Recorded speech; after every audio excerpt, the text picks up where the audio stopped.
US President Trump admits that war is coming again with a 99% probability, but the truth is that he is stuck in an Iranian trap with no way out. Today, he doesn't dare to fire a single shot at Iran. The situation has completely changed, and today Iran has threatened to enrich uranium to 90%. How was Iran able to bring the Epstein alliance to its knees? Why has Trump extended this truce 5 times in just 1 month? What is the new trap that Iran is preparing today? Has 0 hour approached? We're taking a break. Stay with us.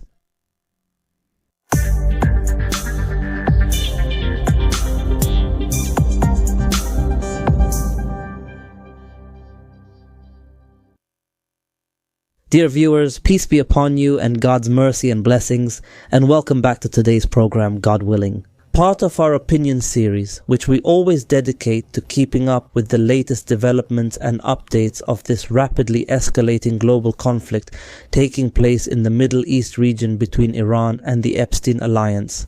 It is clear today, dear viewers, that President Trump has truly begun to realize that he has suffered a humiliating defeat at the hands of Iran.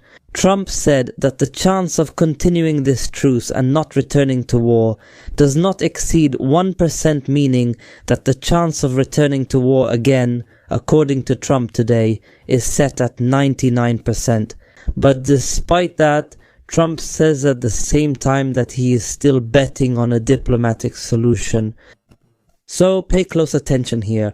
Those who know America and know America's recent history and know Trump's personality and American leaders in general, how America thinks and so on, he will know very well that when America is in a position of strength, it does not wait. It uses only 1% as an excuse to return to war, meaning to use military force. Today, Trump has 99%. This means there is no way to subdue Iran except by using force again, and yet he cannot return to war. So Trump is truly in a real predicament, an absolutely unprecedented predicament. He is really upset today with the way the Iranians are handling these negotiations. They refuse to give up any of the specified conditions. It is said in the media and through statements that Trump is seriously considering returning to war, but if war breaks out again, things will get completely out of control. There will be, even greater depletion of ammunition and weapons for America, and it cannot afford this depletion. There will be a real threat to the American economy and to the global economy as a whole. Trump's and the Republican Party's popularity in America will collapse more and more. Add to that, things could get out of control in the region because the Iranian threats, if war resumes, are very serious threats that could lead to the complete destruction of the region. There are countries that will disappear from the map, as we explained in previous episodes, and there may even be other completely unexpected major developments. So today, this is the latest of these Iranian threats. Ebrahim Rezai, the spokesperson for the Iranian National Security Committee in the Iranian parliament, said in a tweet today on the X platform that Iran will start enriching uranium to 90%. In the event of a return to war, he said this matter will be studied in parliament, and when he says that Iran will then enrich uranium to 90%, this means it will acquire nuclear weapons, it will produce nuclear weapons. And he threatens that in the event of a return to war, then Iran will produce nuclear weapons. Therefore, it's not just a threat, but a strong message from Iran, a message directed at Trump, America, and the Epsilon Alliance, and the whole world. If Iran decides to produce nuclear weapons, what will that be because of? Because of Trump's recklessness. Because of a decision that Trump might make today to return to war again, he will be the one responsible, and maybe even the countries of the region and the whole world will bear the responsibility when Iran acquires this nuclear weapon. Pay close attention to such facts, so that you are not misled by falsehoods, as is always the case. For example, when we talk about the previous war, the 12-day war which was last year, If we go back to Trump's statements and those of other American leaders, some media reports, and what the online trolls were saying on social media platforms at the time, and so on, we'll find that back then it was considered over. Iran's nuclear facilities were struck. Iran was stripped of its highly enriched uranium and so on. And that was done using a stealth strategic bomber that can't be detected by radar or defense systems, and missiles that can reach 30 meters or more underground and so on. There was a lot of propaganda, but the truth always comes out, even if it takes time. When these wars returned again, what did they return with? Did they return with attempts to steal this highly enriched uranium, meaning that America and the Epstein coalition in general had not yet gotten rid of this Iranianium that was still in Iran? That's first. Second, we see the American proposal today presented to Iran through the Pakistani mediator. What does it say? It calls for handing over this highly enriched uranium to America or to a third country. This is another proof that it is still in Iran's hands. America did not get rid of it in the 12-day war. There's also a third point. American President Trump said yesterday that if Iran tries to dig a tunnel or find a way to access this highly enriched uranium, the American army will strike and prevent these excavators from doing that. So all of these are American admissions confirming that the 12-day war was a failure and was considered a defeat for the Epstein coalition at that time. This means that the American-Israeli strike that took place last year did not destroy the nuclear facility, but rather destroyed the gates leading to this facility. It only closed those gates. And we talked about this last year and I explained it in great detail.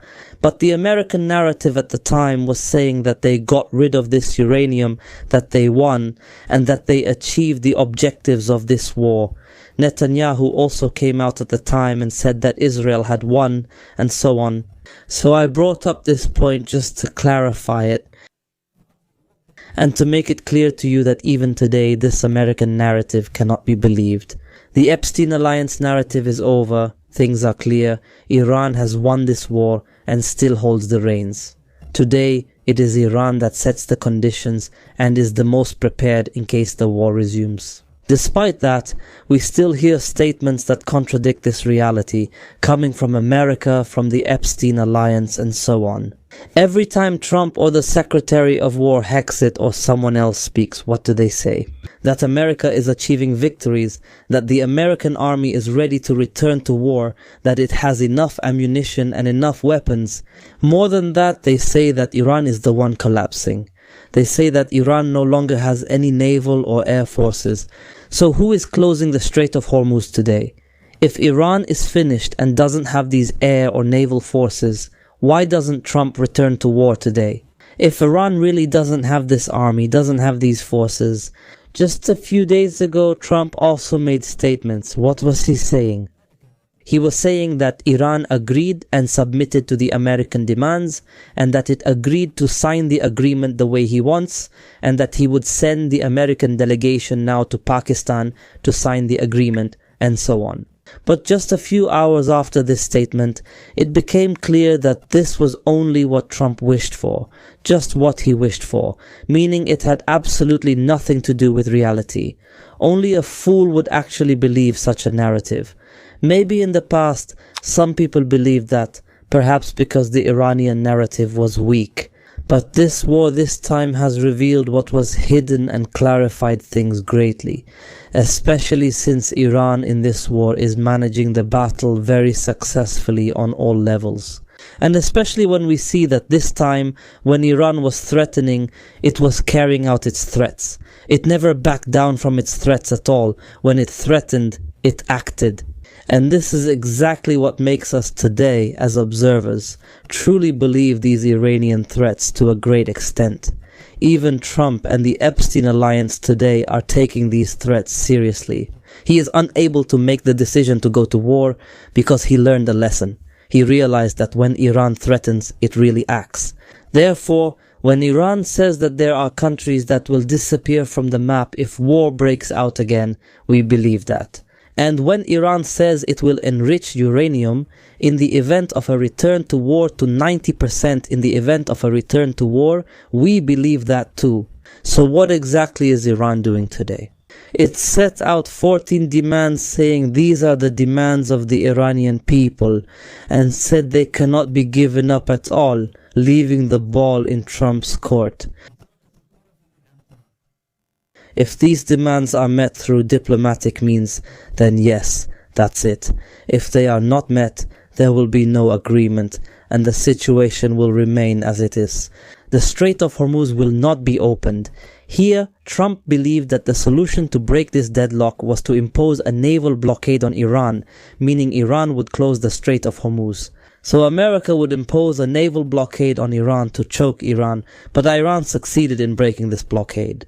And more than that, they came out with another threat, saying that any interception of an Iranian cargo ship from now on will be met with strikes on Epstein coalition targets. So this time, America is thinking very carefully before taking any step, because it knows very well the seriousness of Iran's threats. It knows that Iran's threats are not just words, but threats that Iran will definitely carry out. And it has the means and capabilities to do so.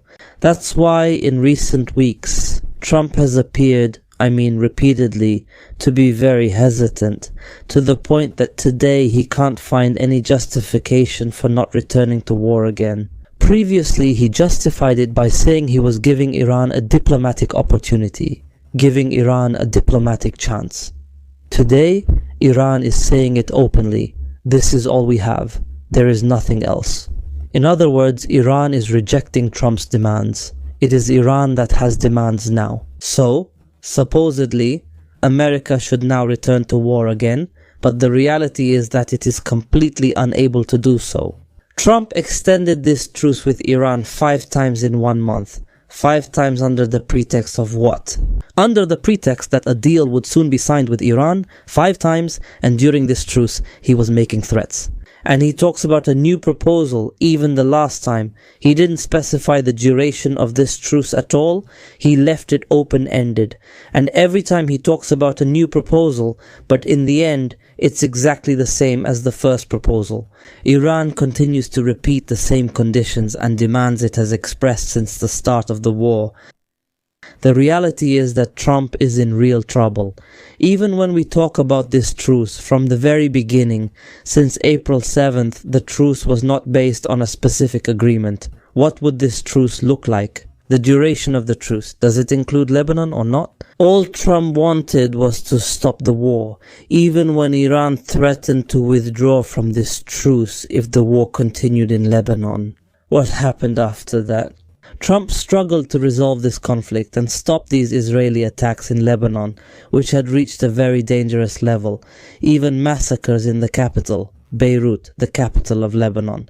So notice how Iran strikes the UAE repeatedly, and how it is doing so today. For example, there was an attempt to take control of Bubiyan Island, or there was an escalation on this island, which is under Kuwaiti control.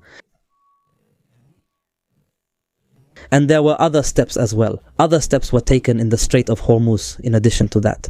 Today, Eilat was struck by drones from the Houthis. And in the end, the American administration comes out today to say what? To say that these incidents do not cross the threshold of violating the ceasefire. They do not cross that threshold. Even when there was a recent exchange of fire between America and Iran, Trump came out and said that the truce is still ongoing and that it was just a friendly strike. That's what he said. So all of these are clear indicators that Trump is in trouble. He can't go back to war because going back to war would be a disastrous decision for him, especially for him personally and for America in general. Pay close attention. During this truce, Iran took the opportunity. Maybe they made plans and set another new trap that will get Trump and the Epstein alliance into even more trouble if they go back to war again. No one knows exactly what this trap looks like, but what's certain is that there is a trap, and there are surprises that Iran has prepared today, just waiting for Trump to fall into this trap. That is, by deciding to return to war. The Speaker of the Iranian Parliament, Mohammad Kalibaf, said it clearly, and he spoke in the plural, meaning he was talking about the Epstein alliance in general. He said, "If they attack us again, we will crush them and they will be surprised." He said there is no other alternative except accepting the rights of the Iranian people as specified in 14 points, just as they were stated. The Iranian proposal. Today, Iran conducted a military exercise simulating the repulsion of a foreign invasion aimed at seizing its oil facilities. And what did they call this exercise? The name? They named it after the martyr commander Ali Khamenei, and the Revolutionary Guard participated in it along with Basij forces, commando units and others. This exercise is not an ordinary one. The real purpose of this exercise is to send a message to Trump and to America that if America has started planning again, meaning for a special operation to try to steal Iranian uranium, then Iran is ready and prepared and has conducted maneuvers and so on. In reality, Iran still holds all the reins today. It is the one controlling the situation. Trump is in real trouble now, Trump. Maybe he didn't get on board. His flight to China for this anticipated visit will actually be on Thursday. So, for sure, all that's left is to wait and see what the results of this visit will be. Will there be a sudden shift or what? We will of course be watching this in the coming few hours, and we will be back, God willing. Don't forget to subscribe and hit the like button. Peace be upon you and God's mercy and blessings. See you next time.